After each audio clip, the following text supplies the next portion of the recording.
Get ready for a fiery debate. A woke young woman takes on Big Jon Steel, claiming modern Christian institutions have twisted Jesus' teachings to oppress people.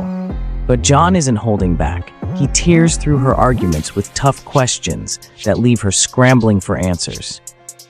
She never backs down, though, making this one intense showdown you won't want to miss.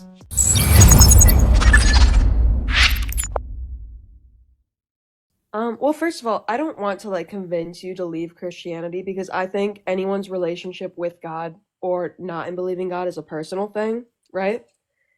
But I do take issue with organized Christianity. So first, I want to determine when you say Christianity, are you talking the individual relationship with God or participation in the organized religion? Both. Okay. Well, my biggest gripe with Christianity in terms of the organized religion is that when you look at the relationship that Jesus had with the Pharisees, I find it very similar to the way that a lot of organized religion acts right now, in the sense that a lot of organized religion prioritizes a hyperfixation on certain ascribed laws over living in the type of way that Jesus himself preached. Yeah, So, for Jesus's example, issues with the Pharisees was the hypocritical behavior of not subscribing to the law. that's actually not true. It The is true. Pharisees spoke out against Jesus for not following Mosaic law. Yeah, so it is true. So, for example, he said the Pharisee does X, Y, and Z of the law, but then they go do this, this, and this behind the law. This makes them hypocrites. So his contention with the Pharisees was the hypocritical nature. Now, if this wasn't the case, then why did Jesus say to the rich man that if you love me, you would keep my commandments? No, but that's my exact point. Is what the Pharisees would do would be they would weaponize certain aspects of the law while simultaneously not following the core beliefs and principles that guide the Yeah, Christian belief. they didn't follow the law. That was the issue. Is they were hypocrites, which means they told people on one hand to do something, and then on the other hand they would do something else. This is what made them hypocritical. Woe are you Pharisees, you hypocrites! Right? This is what he says.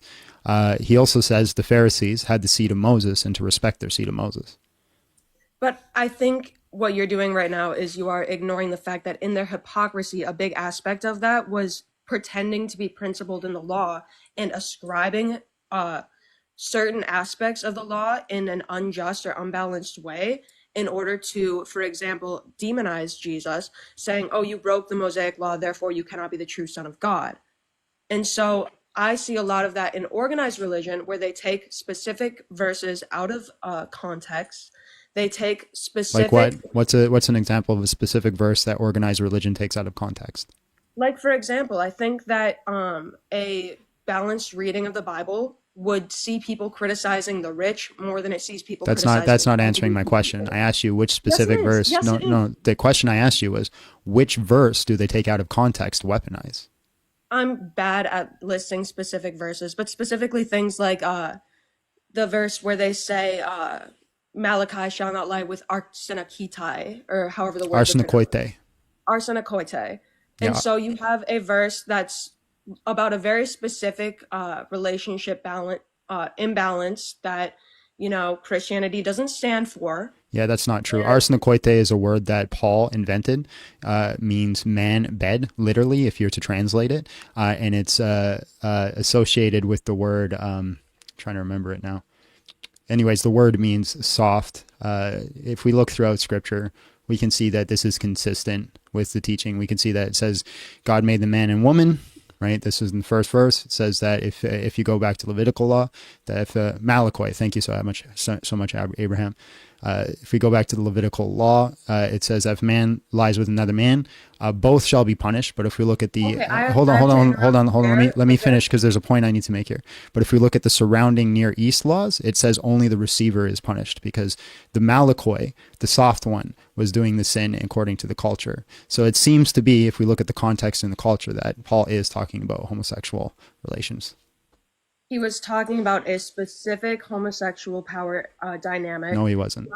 Yes, yes, he was. Okay, prove it. That has been significantly proven. But It hasn't been significantly proven. It's debated among scholarship. Is you cut people off when they're trying to make their point, but you're just stating things like it's a fact without actually bringing evidence to the table. So the thing that you're talking about, the word, I am. I'm referencing the cult. I'm referencing the culture. I'm referencing the culture. I'm giving you the context. I even gave you the word that you didn't know. The culture was within Greek culture because it was specifically a critique on Greek culture. Within Greek culture, there was a particular older male, younger male dynamic in which the younger male was subservient. In Greek culture, sexual subservience was a very significant thing where basically sexual subservience of a young male with an older male was you were basically relinquishing your honor. So then what do you do about the verses where Paul says a woman lies with a woman and this is an abomination?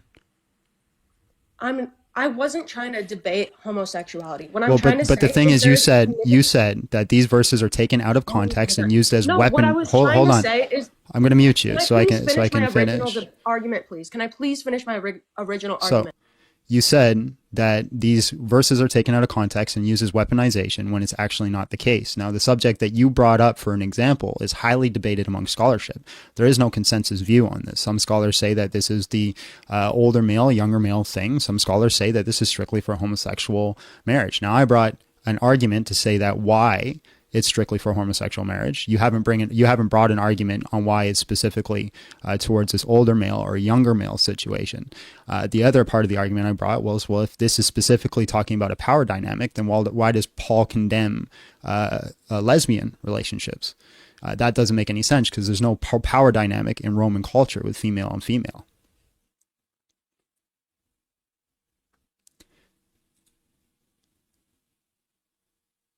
All right, you got to unmute yourself.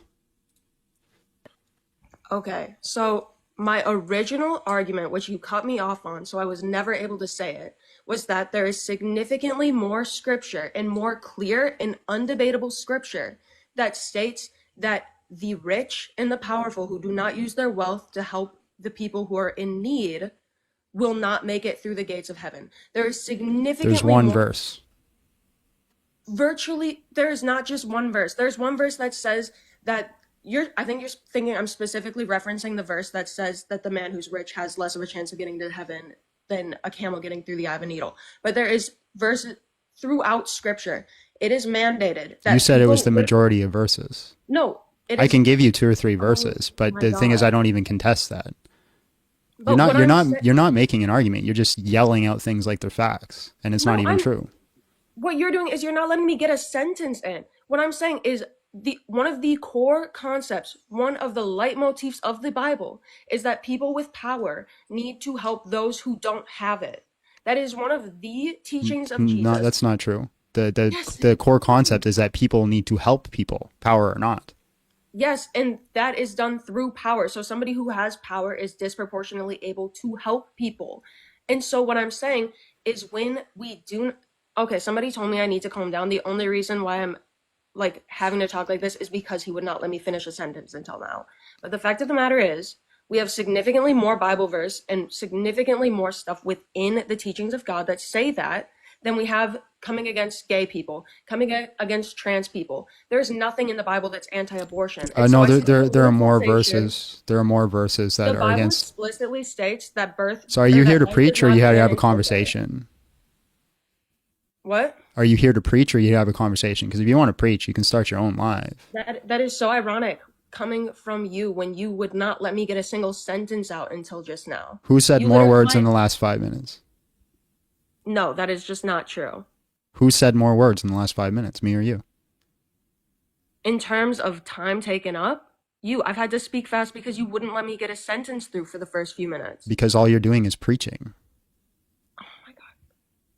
Literally, my entire argument was just, I think that there is a politicization of the Christian movement that is not valuable to the teachings of Jesus. Okay, prove it. What do you mean, prove it? What in the Bible is there about abortion? And yet that is one of the most politically contentious topics. Do you think the Bible tells you not to kill innocent human persons? The Bible explicitly states that life begins at birth, and I don't That's remember. not, that's, if you can give me a Yes, verse, that is if true. you can give me a verse, so hold on. You didn't answer my question, and then you just trailed off to a lie. So first of all, my question was, does the Bible say we shouldn't kill innocent human people? Does the Bible at any point say that a fetus is a Are person? you answering the question, or are you Yes, not? the Bible does not say that we should kill innocent people. Great, Now, does the Bible phenomenal, say phenomenal, that a fetus is a person? phenomenal. Now, according to Christianity, what is the definition of a person? Well, considering that here, let's do, since you want to do yes or no questions. Yes or no? I'm not is asking there- for a yes or no question. I am No, asking you to just answer the asked me question. for a yes or no No, I question. didn't. Show me if you. I'll give you $1,000 if you can literally clip. did. Hold on. I'll give you $7,000 if you can clip me telling you to say yes or no. Okay, okay, then answer this question then. If you answer mine, what is the definition? I just answered your question. What is I the literally said definition yes. of Christianity of a person? Oh my God. What is the definition of Christianity of a person? Sorry, what is the Having- definition in Christianity of a person? What do you mean? What is the definition of a person? Like, it is a human life. Like, That's not the definition of person in Christianity. okay, well, can you answer my question? Because Once you answer my question, I will. I already answered one of your questions, and then I tried Hi, to ask you baby. a question. I have an You wouldn't angry answer liberal, it. so Okay, so here's my question for you. Is there not a story in the Bible that prescribes how to have an abortion for a woman? No, there's who- not. You're talking about Numbers 5, and it's talking about a fertility curse. A fertility curse, aka an abortive procedure. No, it's not. So The this is goal the of procedure- scholarly consensus on Numbers 5 is it's a fertility curse because inside of Numbers 5, there's no mention of a fetus or a baby. It says that her thigh will swell and waste away.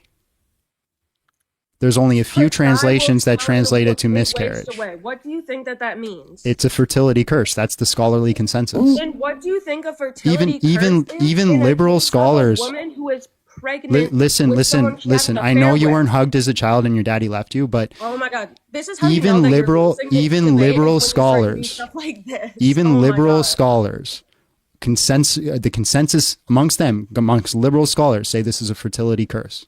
What is the moral difference between a fertility curse on a woman who is pregnant with someone she had an affair with and an abortion? You are literally So a just fertility making- curse isn't pregnant. Okay, She's not pregnant. it was in the chance that she was pregnant. No, it when isn't. there Show was me no knowledge in of that. Numbers 5 where it says she's pregnant. Show me where in Numbers 5 it says that the person did not know she was pregnant. All that was known was that she had a fear that she Okay, was so pregnant then with somebody that here's she my had an question for you. affair with. Here's my question for you. If it was a fertility curse, why was it that in Jewish law you weren't allowed to do the ceremony with a pregnant woman?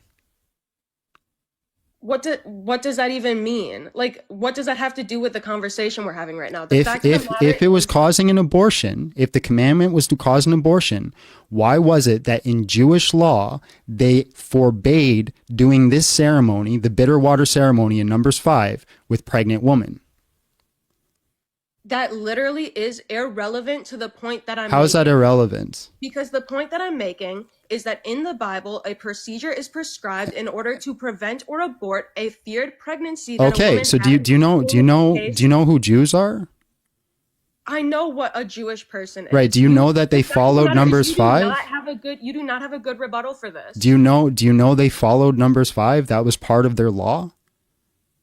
Seriously, do you not have a rebuttal for the I fact that have the a Bible rebuttal. You're not prescribes- listening. The Bible prescribes an abortive procedure. It A fertility doesn't. curse is an abortive All right, procedure. so are you going to address what I'm saying at all? It's If not, literally irrelevant. how is it irrelevant? If Jewish people who followed Numbers 5, right, who followed the law of Moses, who paid attention to this, forbade giving it to a pregnant woman out of safety for the baby, how is it referring to an abortion? I genuinely don't understand what you're trying to say in the sense of like that being in any way related to what I'm saying. Well, What if I'm you don't get saying- it, then there's nothing we could talk about. God bless you. Have yourself a great day. Oh my God.